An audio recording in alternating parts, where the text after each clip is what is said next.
Assalamualaikum warahmatullahi wabarakatuh. Ada kabar yang cukup viral dan sekaligus menggembirakan bahwasanya Bupati Minahasa Tenggara, Provinsi Sulawesi Utara, James Sumendap, mampu menyelesaikan dalam waktu 3 jam saja persoalan terkait dengan musola. Sudah tersendat selama 5 tahun pembangunan musola ini karena beberapa faktor tertentu. Namun bisa diselesaikan secara cerdas dan ini harus menjadi contoh model moderasi dalam beragama serta toleransi di tengah keberagaman.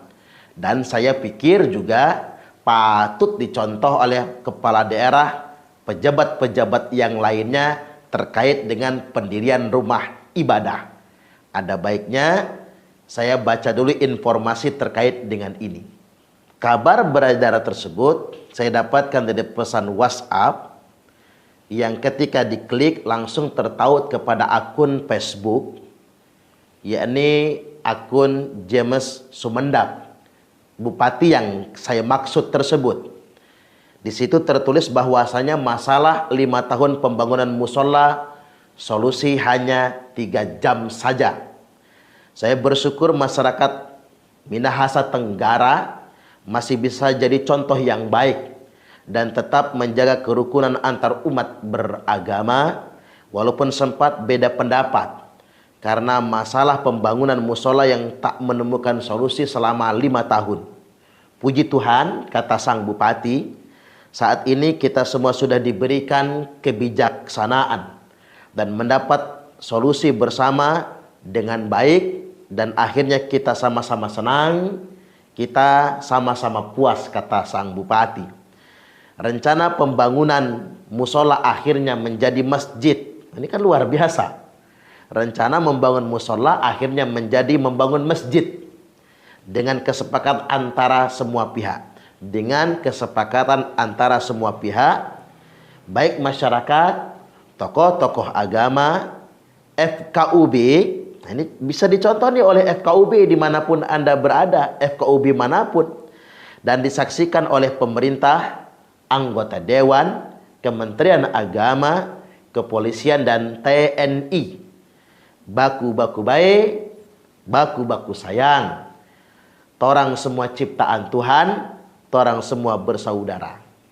Saya ulang lagi, baku-baku baik, baku-baku sayang, torang semua ciptaan Tuhan, torang semua bersaudara. Keren.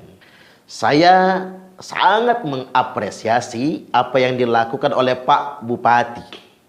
Bahkan Pak Bupati saat itu juga langsung mengeksekusi pembangunan masjid ini dan beliau bersedia langsung jadi ketua panitia. Ini ketua panitia pembangunan masjidnya langsung Pak Bupati. Dan beliau langsung mengalokasikan, menginfakkan dana 500 juta rupiah untuk pembangunan masjid yang dimaksud. Ini sungguh luar biasa. Kami warga bangsa Indonesia yang lainnya mengapresiasi sang Bupati. Mudah-mudahan ini juga bisa dicontoh oleh kepala-kepala daerah yang lainnya dan bisa menjadi pelajaran bagi masyarakat muslim yang mayoritas di daerah yang lainnya. Betapa ada situasi dan kondisi di daerah tertentu di mana muslim minoritas dan yang mayoritas adalah non-muslim, kita pun mendapatkan kendala ketika mendirikan musola. Ternyata semua bisa diselesaikan dengan musyawarah, saling memahami, saling bertoleransi, bahkan saling membantu seperti yang dilakukan oleh sang Bupati tersebut. Jangan sampai kita yang kemudian mayoritas di daerah tertentu menjadi arogan, takabur dengan mayoritas tersebut. Ini juga bisa menjadi masukan bagi forum kerukunan umat beragama dimanapun, baik tingkat kabupaten, kota maupun provinsi, untuk memanage masalah dan melibatkan pejabat setempat untuk hal ini semua. Saya sebagai mubaligh, sebagai penceramah, punya tanggung jawab moral untuk pun mengajak saudara-saudara muslim agar tidak antipati dengan agama lain dan tidak antipati dengan rumah ibadah yang didirikan oleh umat beragama lain, walaupun ada di tengah-tengah lingkungan masyarakat muslim. Cobalah kita juga berjiwa besar, berhati yang lapang. Indonesia adalah muslim terbesar sedunia internasional. Kita semua punya tanggung jawab lebih untuk merepresentasikan Islam yang bersahabat, Islam yang humanis, dan Islam yang rahmatan lil alamin. Jangan sampai seperti yang dikatakan oleh Syekh Muhammad Abduh, al-Islamu mahjubun bil muslimin, keagungan Islam, pesona Islam tertutupi oleh arogansi sebagian kaum muslim. Yang dia mengatasnamakan agama tapi arogan, mengatasnamakan agama tapi sentimen, mengatasnamakan agama tapi antipati dengan agama lain. Sebetulnya itu sama sekali tidak merepresentasikan nilai-nilai Islam. Tapi kalau itu semua dibiarkan, dia bisa merusak wajah Islam itu sendiri. Cobalah kita berpikir besar, berdada lapang. Indonesia adalah negara muslim dengan jumlah masjid terbanyak sedunia internasional. Jumlah masjid hari ini mencapai 800.000 masjid. Belum komposisi musola. Barangkali kalau dikira-kira musola ada sekitar 700.000 lebih. Kalau dijumlahkan berarti ada sekitar 1,5 juta jumlah masjid dan musola yang ada di Indonesia ini. Baik, begini. Untuk lebih sederhananya, ada ceramah saya beberapa hari yang lalu yang saya pikir layak untuk Anda semua simak agar kita bisa belajar kebijaksanaan dan toleransi sesuai dengan ajaran Islam yang sesungguhnya. Silahkan menonton konten selanjutnya. Nah, Indonesia ini masjidnya 800.000. Katakanlah umpama nih musolanya 700.000. Berarti ada 1,5 juta masjid lan musola. Terbanyak sedunia internasional. Yang ranking 1 dari semua provinsi, Jawa Barat. Jumlah masjidnya hampir 60.000. Yang ranking 2 Jawa Tengah. Jumlah masjidnya 50.000 lebih. Yang ranking 3 Jawa Timur, 48.000 lebih, hampir 50.000. Yang ranking 4 Sulawesi Selatan, 14.000 masjid. Yang ranking 5 Lampung. Kena ranking kita. Tepuk tangan dulu. Kena ranking kita. Lampung ranking 5 masjid terbanyak se-Indonesia. Itu yang terdata loh. 12.000 masjid di Lampung, bukan musola, masjid. Coba kita timbang perasaan. Di Eropa, Amerika banyak gereja tutup. Di London ada 500 gereja tutup. Nah, 500 gereja tutup tersebut dijual jadi masjid. 423 masjid di London loh. Itu bekas gereja. Bayangkan kalian jenengan, yuk kita berhitung. Itu gereja dibeli dijadikan masjid di negara kerajaan Kristen. Kalau kita nyebut Brunei Darussalam kerajaan Islam, Inggris kerajaan Kristen. Jelas kerajaan Kristen Protestan. Rajanya Pangeran Charles. London itu ibu kotanya. Nah, gereja berubah menjadi masjid. Bayangkan kalian panjenengan kalau di Indonesia masjid dibeli jadi gereja. Geger se-Indonesia ini. Nah, dengan bangganya ngapurang ya, dengan bangganya usap-usap nang Indonesia, tepuk dada hebat nang London. Apa? 500 gereja dibeli jadi masjid. Kita tepuk tangan, tapi kita lupa berpikir. Di London nggak ada umat Kristen yang gegeran, nggak ada umat Kristen yang menghancurkan masjid, nggak ada umat Kristen yang melarang orang beribadah ke masjid. Nah, coba kita timbang perasaan, tepo seliro, tenggang rasa. Jangan sementang-mentang kita mayoritas kita jadi sombong dan takabur, maka lantas kemudian kita menjadi arogan. Ya, kita di Indonesia enak bebas bikin masjid. Gimana coba Bapak Ibu kalau kita di tempat yang minoritas? Kita bikin masjid dihancurkan orang, gitu dong timbang perasaan. Ini ilmunya cocok nggak? Nah ini yang disebut dengan rahmatan lil alamin ini.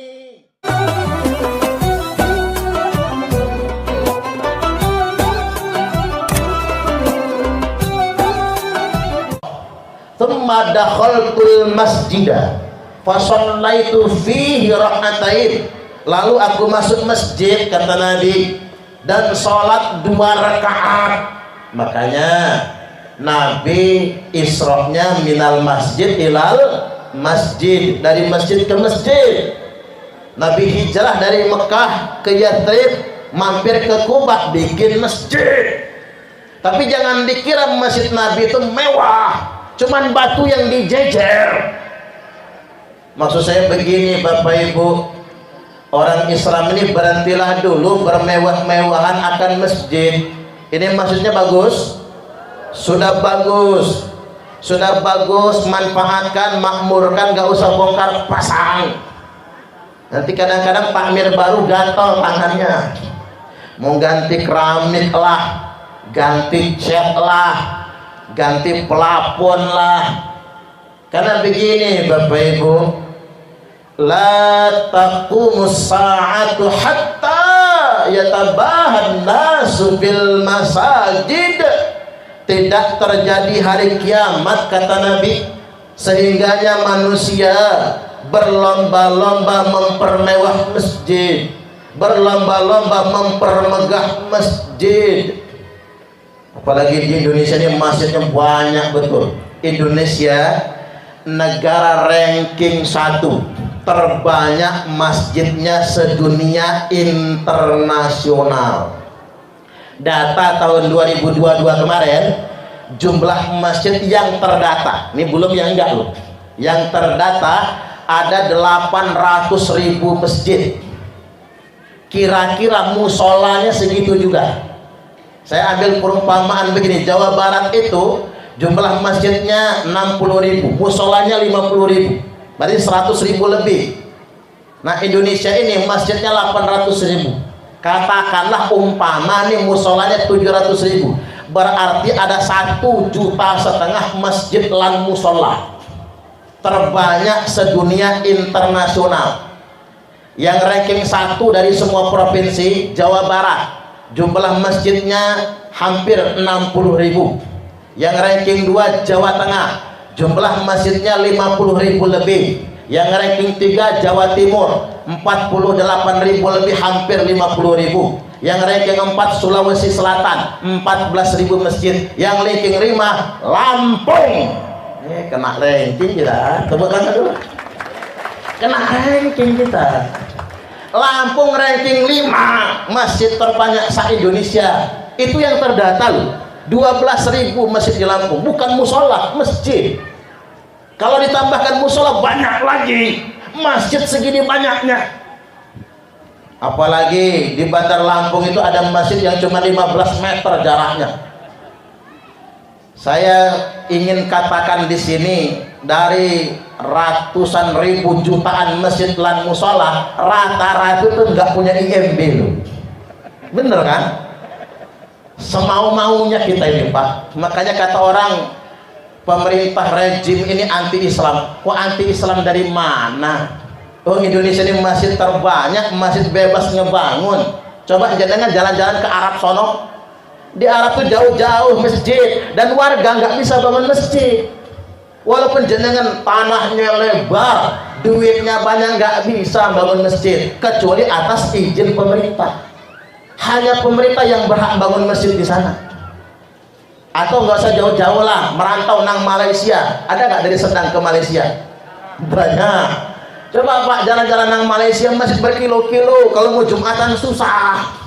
Karena di Malaysia itu kerajaan Islam, nggak bisa sembarangan bangun masjid, kerajaan yang menentukan. Brunei Darussalam, dari masjid ke masjid 5 kilo jaraknya. Nah mau Jumatan, orang Indonesia yang jadi TKI Pak, kalau mau Jumatan jalan kaki. Syukurnya warga-warga Melayu di Brunei Darussalam itu sengaja bawa mobil ke masjid ngangkutin TKI untuk berangkat Jumat. Segitunya. Bersyukurlah kita di Indonesia, apalagi di kota satu RT satu masjid, satu RT 3 masjid. Bahkan saya pernah ke Jawa, satu RT 3 masjid, masjidnya seberangan. Sini masjid, seberang jalan masjid. Dua-duanya dipakai Jumatan. Saya tanya, ini kok masjidnya seberangan, dekatan, sama-sama dipakai Jumatan? Iya Ustaz, ini beda.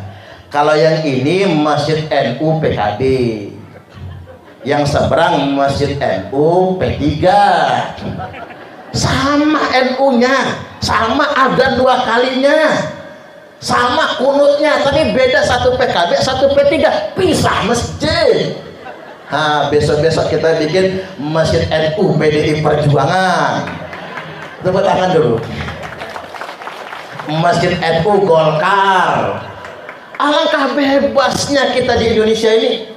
Syukuri Bapak Ibu, nggak ada negara sebebas Indonesia. Kalau kata TGB, Tuan Guru Bajang, di Arab ndak ada pengajian akbar gue taruh kayak gini, ndak ada. Mengumpulkan massa dalam satu titik, ditangkap, jangan macam-macam. Ada undang-undang larangan berkumpul. Orang boleh di dalam masjid saja, itu pun nggak boleh pakai loudspeaker luar. Nah, tak kasih tahu jenengan biar cerdas sekarang. Nang Arab itu semua negara, 21 negara Arab, loudspeaker luar hanya boleh buat azan 5 waktu. Itu pun tidak boleh lebih dari 100 desibel. Nah, Menteri Agama Gus Yakut bikin aturan. Itu pun aturan lama zaman Pak Harto yang dirilis ulang. Nggak boleh lebih dari 100 desibel. Udah benar. Terus nggak boleh berlebih-lebihan, apalagi di kota. Iyalah, kalau di kampung nggak masalah. Kalau di kota, jangan berlebih-lebihan. Ada umat beragama lain dikira anti-Islam. Padahal nang Arab, 21 negara Arab, mic speaker luar, loudspeaker toa hanya untuk azan saja. Nggak boleh buat ceramah. Yang buat ceramah ya dalam, sampai segitunya. Jadi kurang bebas apa kita di Indonesia? Bisa pengajian akbar pakai taruh, bisa di lapangan pengajian akbar tingkat kecamatan, tingkat kabupaten. Kemarin di Sendang ngundang siapa? Handayayat itu Mumpuni. Waduh, orang ngapa atau penak. Ngundang Mumpuni yang datang bejubel. Mengapa sedemikian rupa? Ini Indonesia. Jajal di Arab, bikin pengajian akbar, ditangkap, dikira mau bugon, dikira mau ngeberontak, mau makar. Enak kan Indonesia? Syukuri kita tinggal di sini Bapak Ibu. Nah, balik lagi, masjid yang begitu banyak dan megah-megah, mewah-mewah, inilah anugerah buat Indonesia Raya tercinta. Cuman masih ada aib di sana. Apa aibnya? Umat agama lain masih sulit mendirikan rumah ibadah. Itu aibnya. Pak, Bu, kalau ada umat beragama lain mau mendirikan rumah ibadah, ya jangan dilarang, ge. Bener kata Gus Dur, mending di samping rumah kita gereja daripada di samping rumah kita diskotek. Iya, ya. Kalau di samping rumah kita gereja aman, orang datang ke gereja tuh ibadah loh. Tapi kalau di samping rumah kita diskotek, bapak-bapak jajal pengen masuk, pura-pura kenduren malam Jumat. Mah, pamit. Mana Pak? Kenduren. Di tempat kenduren mangga nongol ternyata melipir ke diskotek. Yang lebih bahaya itu tempat maksiat. Makanya saya bingung, ada beberapa kawasan di Indonesia ini mendirikan gereja susah, tapi bikin diskotek gampang. Mendirikan gereja susah, tapi karaokean hiburan malam mudah. Ada apa sih sebenarnya dengan kita? Coba kita lihat kemarin Pak, kejadian di Sidoarjo, semua gereja-gereja dibuka. Warga Nahdien dari berbagai macam daerah diterima di gereja, ditumpangi sholat di gereja. Keren kan? Keren itu, ditumpangin sholat di gereja. Bagus, luar biasa. Kelompok sebelah nyinyir semua karena nggak ngerti fikih, makanya nyinyir. Tanda nggak belajar, tanda nggak pondok. Subhanallah, itu luar biasa. Kanjeng Nabi didatangi umat Kristen Bani Najron, 70 orang, 60 orang. Pendetanya, uskupnya, tokoh-tokohnya datang kepada Nabi, datang ke Masjid Nabawi. Faqamu fi masjid Rasulullah sallallahu alaihi wasallam. Mereka mendatangi Masjid Nabawi, yusallun, mereka salat di Masjid Nabawi, minta izin. Minta izin kali Kanjeng Nabi kebaktian. Kebaktian beribadah di Masjid Nabawi. Sebagian sahabat bereaksi mau melarang. Apa jawab Nabi? Apa kata Nabi? Da'uhu, biarin, kata Nabi. Jangan larang mereka kebaktian. Maka mereka fasallahu ilal masyriq, maka mereka salat menghadap ke arah masyriq, ke arah timur. Orang Islam ibadah ngadep kiblat ke arah maghrib, matahari terbenam. Orang Kristiani menghadap ke arah timur. Ini nggak bisa dihapus loh, Pak. Sirah Ibnu Hisam, tafsir Ibnu Katsir, nggak bisa dihapus riwayat ini. Nabi memperbolehkan bagian Masjid Nabawi untuk dijadikan tempat kebaktian. Ya, umat Kristen itu nggak menumpang sholat di masjid, cuman pengen punya rumah ibadah. Ya kok ya diizinkan Bapak Ibu, ya nggak apa-apa. Kita ini jangan salah jadi umat Islam. Nggak ada satu pun dalam Quran dan hadis yang memerintahkan kita melarang umat beragama lain mendirikan rumah ibadah. Sekarang saya tanya, belajar Islam di mana sih mereka-mereka itu? Yang arogan dan kakunya bukan main itu. Jangan sedemikian rupa. Coba kita timbang perasaan. Di Eropa, Amerika banyak gereja tutup. Apa sebab gereja tutup? Karena jemaatnya habis. Di London ada 500 gereja tutup. Jemaatnya habis. Ya buat apa punya bangunan gereja tapi nggak ada yang berangkat kebaktian? Nah, 500 gereja tutup tersebut dijual jadi masjid. 423 masjid di London loh, itu bekas gereja. Bayangkan kalian jenengan, yuk kita berhitung. Itu gereja dibeli dijadikan masjid di negara kerajaan Kristen. Kalau kita nyebut Brunei Darussalam kerajaan Islam, Inggris kerajaan Kristen. Jelas kerajaan Kristen Protestan. Rajanya Pangeran Charles. London itu ibu kotanya. Nah, gereja berubah menjadi masjid.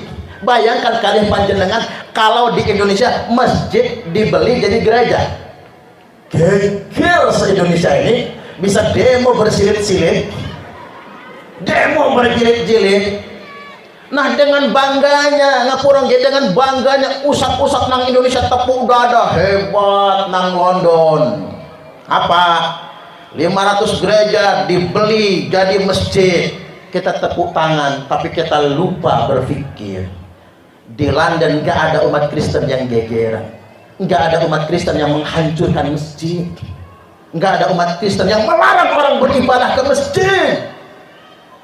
Nah, coba kita timbang perasaan, tepo seliro, tenggang rasa. Jangan sementang-mentang kita mayoritas kita jadi sombong dan takabur, maka lantas kemudian kita menjadi arogan. Ya, kita di Indonesia enak bebas bikin masjid. Gimana coba Bapak Ibu kalau kita di tempat yang minoritas, kita bikin masjid dihancurkan orang?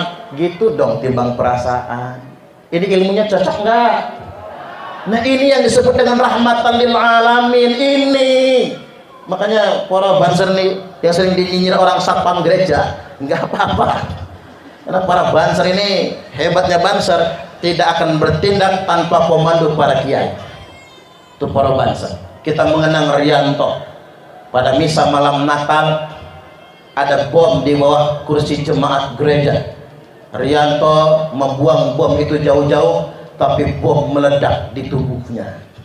Rianto mati syahid, dan Rianto pahlawan rahmatan lil alamin. Subhanallah, ini sungguh luar biasa. Inilah keislaman kita yang sesungguhnya Bapak Ibu, Islam yang rahmatan lil alamin. Kita tak perlu mencampur adukkan agama karena sudah ada rumusnya, lakum dinukum waliyadin. Tapi kita perlu sebagai masyarakat muslim mayoritas, kita perlu menghadirkan rasa aman kepada umat beragama lain yang jumlahnya minoritas. Itu Islam yang sebenarnya. Termasuk juga nih di Quran disebutkan, wala tasubbul ladzina yad'una min dunillah. jangan sekali-kali kalian semua mencaci, mencela mereka-mereka yang beragama lain, yang menyembah selain Allah. Jangan menghina Tuhan mereka, jangan menghina agama mereka. Jadi kalau ada Bapak Ibu penceramah, ustadz, mubaligh, dia menyampaikan agama tapi menghina agama lain, itu bukan ajaran Islam. Di Quran sudah dikatakan haram hukumnya menghina, mencaci agama lain, menghina dan mencaci Tuhan agama lain. Kan begitu? Nggak ditemukan di dalam Al-Quran diktumnya kita diperkenankan menghina agama lain, apalagi menzoliminya. Ada kejadian di Nusa Tenggara Timur, umat Kristen rame-rame, kan mayoritas Kristen di sana. Tapi perlu kasih tahu lah, di NTT partai pemenang pemilu PKB. Di NTT partai pemenang pemilu PKB. Jadi di beberapa kabupaten ketua DPRD-nya orang PKB, tapi agamanya Kristen. Mengapa orang Nusa Tenggara Timur pilihnya PKB? Gara-gara Mbah Wali Gus Dur. Subhanallah. Mereka sangat sayang sama Gus Dur. Makanya Gus Dur itu wali loh Pak. Wali. Mengapa saya katakan wali? Karena Gus Dur tidak pernah menjelaskan apa yang dia lakukan. Kita ini begini Bapak Ibu, kalau masih sering klarifikasi tabayun cenah, sebetulnya maksud saya begini, dia masih belum ikhlas. Gus Dur itu melakukan apapun, dimaki, dihina, dia murtad-murtadkan orang, tidak pernah tabayun, tidak pernah klarifikasi, karena beliau wali, nggak mau menjelaskan apa yang beliau lakukan. Kita ini kalau masih konferensi pers ngasih penjelasan, tanda kalau kita masih butuh pujian orang. Kalau Gus Dur tidak, dia tidak pernah menjelaskan itu semua. Makanya beliau betul-betul wali sampai wafat pun begitu. Kalaupun beliau dimurtad-murtadkan orang, apa jawabnya? Gitu aja kok repot. Oh 3 syahadat lagi udah Islam lagi kok. Ya juga ya Pak. Jadi nggak usah gegeran jadi muslim itu. Makanya bahagia betul kita nih Bapak Ibu menjadi umat beliau, jadi santri beliau, jadi santri Mbah Yai Hadratus Syekh Kiai Haji Hasyim As'ari. Karena memang kita bersama, kita menjadi muslim yang gak gegeran, kita mempertontonkan betul wajah Islam yang rahmatan lil alamin. Jadi balik lagi ke Nusa Tenggara Timur tadi itu, umat Kristen rame-rame datang ke masjid. Mau apa? Minta izin kali Pak Amir masjid, Pak Ustadz minta izin, masjid mau kami bakar. Kok kaget Ustadznya? Lo kok bisa? Gimana ceritanya ini? Izin mau kami bakar, tapi nanti habis kami bakar, kami bangun lebih bagus lagi. Lu ngapa? Kami cuma ingin tahu Bu, ya orang Islam yang mayoritas di provinsi lain itu jangan ngebakar gereja, kata dia. Kalau mereka bisa bakar gereja, kami juga di sini bisa bakar masjid. Kata ustadznya, ya udah kalau begitu bakarlah dulu. Melipir dulu ustadznya, pengurus-pengurus masjid dan jamaahnya, bakar dibangun lebih mewah lagi. Mereka bukan ingin menzalimi masjid, mereka cuma ingin mendemonstrasikan, tolong dong kami yang minoritas di provinsi Anda, di daerah Anda, jangan dizalimi, jangan disakiti, izinkan kami ibadah. Kita selalu modusnya kan izin Pak. Mengapa gerejanya kita hancurkan? Karena belum izin. Gimana mau izin wong gak dapat izin? Mohon maaf, mengapa gak dapat izin? RT takut RT itu karena warga nggak kedukung. Pak Kades diancam, kalau Pak Kades mengizinkan kami nggak akan pilih lagi. Ditakuti, pikir Pak Kades mending nurutin warga daripada mengizinkan. Hilang dong jabatan kan. Pak Sutarmin kalau memfasilitasi, Pak Sutarmin tidak akan jadi dewan lagi kalau memfasilitasi. Diancam begitu. Makanya sebetulnya karena negara kita ini demokrasi Bapak Ibu, pemerintah itu akan kuat kalau dapat dukungan dari masyarakat. Pemerintah lemah kalau masyarakatnya bereaksi yang sebaliknya, resisten. Jadi jangan sampai sedemikian rupa. Kita maklumi, mereka juga ngapain bikin rumah ibadah kalau mubazir, kalau nggak ada jemaatnya nggak mungkin. Ya tadi tutup kayak di London nantinya kalau bikin tanpa jemaah. Mereka memang membutuhkannya. Jadi ini penting buat wawasan bagi kita semua. Memang Islam sama sekali tidak melarang itu semua. Jadi balik lagi, entah kemudian ketika masjid di Indonesia ini sudah terbanyak sedunia internasional, bikin masjid mudah tanpa izin, sekali lagi, satu-satunya negara yang boleh mendirikan masjid tanpa izin hanya Indonesia Raya tercinta. Hanya Indonesia, yang lain bebas-bebas semua. Jadi Bapak Ibu, walaupun kita bebas bikin masjid, tapi ingat jangan bermewah-mewahan. Kata Gus Baha itu memang mampu membahasakan ilmu yang sangat tinggi menjadi bahasa yang sederhana. Kata Gus Baha, hati-hati dengan audit syar'i.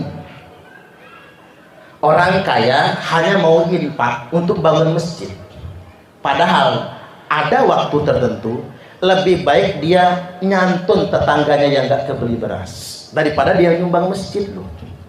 Apalagi masjid yang sudah bongkar pasang. Jangan salah, penting mana kita bikin masjid jadi mewah dengan bantu sahriyah santri di pondok pesantren, ngirim anak-anak tetangga kita yang sedang nyantri. Gara-gara emak bapaknya melarat, si santri nggak dapat kiriman, akhirnya nyuri softtek temennya. Ini benar-benar kejadian loh Pak, nyuri pembalut temannya, akhirnya disetrak sama kiainya.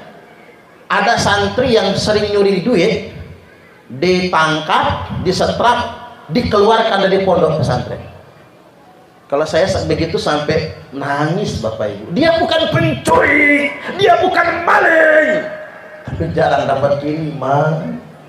Payah juga bapaknya itu, ngudut makan kencang, ngudut sehari sebungkus, ngirim anak lupa. Kasihan loh Pak, kadang-kadang wayahnya ngantri makan, yang belakangan cuma dapat kuah kangkung. Kan saya lapar, pengen jajan, duit nggak punya, makanya kadang-kadang sampai ngambil, dan kadang-kadang jadi kebiasaan. Makanya daripada kadang-kadang kita mempermewah masjid, bongkar parang pasang masjid, ngapa tidak kita punya forum warga, yuk semua anak kampung kita yang mondok kita bantu biayanya kalau yang nggak mampu. Cocok apa cocok? Tepuk tangan dulu. Ya iya dong. Ya agama ini terjaga dengan terjaganya orang alim. Kalau orang alimnya habis, ulamanya habis, gimana mau terjaga? Terus anak-anak kita Bapak Ibu, Ahlus Sunnah wal Jamaah akan semakin kuat di Indonesia ini ya kalau anak kita nyantri. Belajar yang benar tuh ya nyantri lah, bukan begini. Kalau begini masih syiar, tabligh begini syiar Pak, bukan nyantri beneran. Belajar bener ya ke pondok. Karena ngapa? Timbak datangin sumur. Masa sumur yang datangin timbak? Kalau yang kayak gini nih, timbak, sumur datangin timbak, tapi harus siap nyangon nih. Ya resiko lah, sumurnya suruh jalan saking badan lampu ke sini, timbaknya tinggal nongkrong.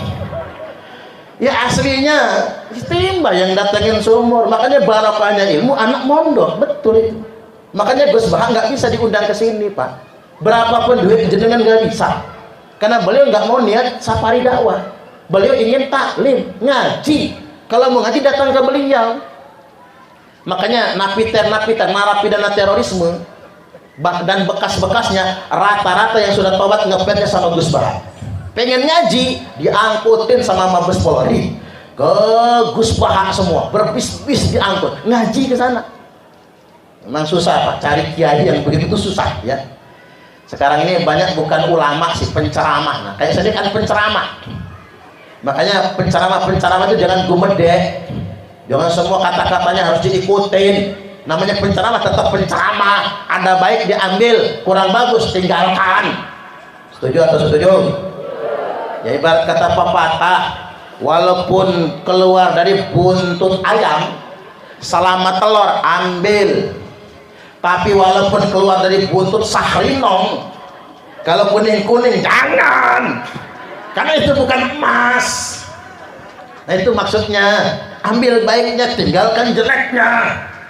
Baik Bapak Ibu hadirin wal hadirat rahimakumullah, audit syar'i 1 miliar jadi masjid gitu. Ya kalau di kampung 1 miliar mah mewah sudah Pak. 2 miliar bagus masjid, 10 miliar mewah, 100 miliar megah. Maksud saya mengkritik kemarin Jawa Barat itu bangun masjid 1 triliun pakai dana APBD loh, bukan bantuan dari Uni Emirat Arab, bukan saudagar minyak dari Arab Saudi. Kalau mengapa saya nggak mengkritik kubah emas? Karena yang bangun kubah emas bukan pemerintah, yang bangun kubah emas Ibu Dian Al-Mahri, bos minyak dari Arab Saudi. Jadi TKW nikah sama orang Arab, orang Arabnya sugih, mati, dapat warisan. Makanya yang masih 66 rondo-rondo anyaran merantau ke Arab, siapa tahu dikawin sama bos minyak. Iya dong, ya nggak apa-apa, halal ini. Jadi boleh saja duit pribadi dia, tidak masalah. Tapi kalau 1 triliun duit APBD itu kan uang rak, ya. 1 triliun itu 1000 miliar, Bu. Nolnya berapa 1000 miliar itu? Coba jenengan jajal ketik nang kalkulator. Error kalkulatornya. Error tulisannya. Kebanyakan nolnya. Jadi 1000 miliar itu atau 1 triliun itu nolnya 12. Semakin banyaknya. Sedangkan di Jawa Barat masih banyak yang lapar. Masih banyak yang nggak bisa bayar daftar ulang anak sekolah. Masih banyak mahasiswa yang mesti cuti karena nggak bisa bayar SPP semesteran. Masih banyak yang nggak kebeli beras. Masih banyak jembatan putus mau berangkat ke sekolah, nyebrang sungai pakai jembatan gantung. Ini fakta. Jangan menggunakan dana uang rakyat untuk kepentingan yang mubazir. Makanya jangan bermegah-megahan dalam hidup. Hidup yang paling enak itu bersyukur, hidup sederhana, bersyukur, nggak punya utang. Kemarin kalau tidak salah di Sendang Mukti sudah saya sampaikan, penyebab penyakit bukan makanan, maka jangan terlalu banyak pantangan. Tapi penyebab penyakit itu pikiran, dan pikiran yang paling membebani adalah cicilan. Nah, tepuk tangan dulu. Maka hidup sederhana itu enak daripada ketiban nyicil rumah, nyicil mobil, nyicil motor, nyicil kulkas, nyicil sprint bed, nyicil baskom, nyicil seragam pengajian, nyicil mana gak lunas-lunas lagi ya. Hidup ini sederhana, nggak usah berlebih-lebihan, lagi ada ya nabung, berbagi dengan sesama, itu kan indah. Jangan berhutang. Yang ekonominya lebih, takdirnya kaya, yang penting jangan pamer. Iya, duit dia kayak artis tuh beli tas harga 1,5 miliar, nggak satu lagi sampai puluhan tasnya, paling murah harganya 50 juta. Belum lagi ada yang beli bathtub. Tahu bathtub nggak, Bu? Bak mandi loh, Bu. Bak mandi itu harganya 3 miliar, Pak. Allahu Akbar. Mobilnya berjejer di garasi yang selebar halaman. Mobil mahal yang harganya di atas 1 miliar semua. Lalu dijadikan konten, diupload kemana-mana. Duit dia, harta dia. Tapi mbok jauh jangan pamer. Mengapa jangan pamer? Jangan pamer kekayaan di tengah-tengah orang miskin. Jangan pamer kesenangan di tengah-tengah orang yang susah. Jangan pamer perut kenyang di samping orang yang lapar. Jangan pamer kesehatan di dekat orang yang sakit. Jangan dekat orang stroke bengek. Pamer makan enak sate, habis 2 porsi umpama. Jangan pamer nikmat sehat di dekat orang yang sakit, itu menyakitkan. Jangan pamer kemesraan di dekat orang yang jomblo. Ini banser jomblo ya. Allahu Akbar. Ya hak dia, tapi nggak pada tempatnya. Sesuatu yang kata dia baik akan jadi jahat ketika ditempatkan bukan pada tempat yang sesungguhnya. Yuk, kita di zaman sekarang ini pikirkan berbagi. Kalau kata Syekh Abdul Qadir Al-Jailani, sesuap nasi yang engkau masukkan ke dalam perut orang yang lapar itu lebih baik daripada membangun 1000 masjid jami'. Sesuap nasi. Orang kaya bolak-balik umroh dengan alasan rindu rumah Allah. Padahal Allah lebih rindu dengan orang kaya yang berbagi dengan fakir miskin. Cocok apa cocok? Ya gara-gara saya ceramah begini, Bapak Ibu, warga Bandung WA saya. Dia nonton di YouTube. Ustadz, saya mendukung Ustadz mengkritik Masjid Al-Jabar. Karena saya sendiri Ustadz tinggal di samping masjid, tapi saya sudah 3 hari nggak kebeli beras. Makan mintanya sama marbot. Tolong si Ustadz beli beras, ketempuan saya. Saya kirim 200 ribuan ya Pak buat beli beras. Ya jangan sampai jargoni, iso ujar, ra iso ngelakoni. Nah ini Bapak Ibu, kita harus praktek berbagi dengan sesama. Yang namanya infak jariyah, namanya sedekah qardun hasanah, tidak mesti selalu dalam bentuk membangun fisik masjid. Kalau masjid sudah bagus begini, megah begini, sudah kita pikirkan kebutuhan umat yang lain.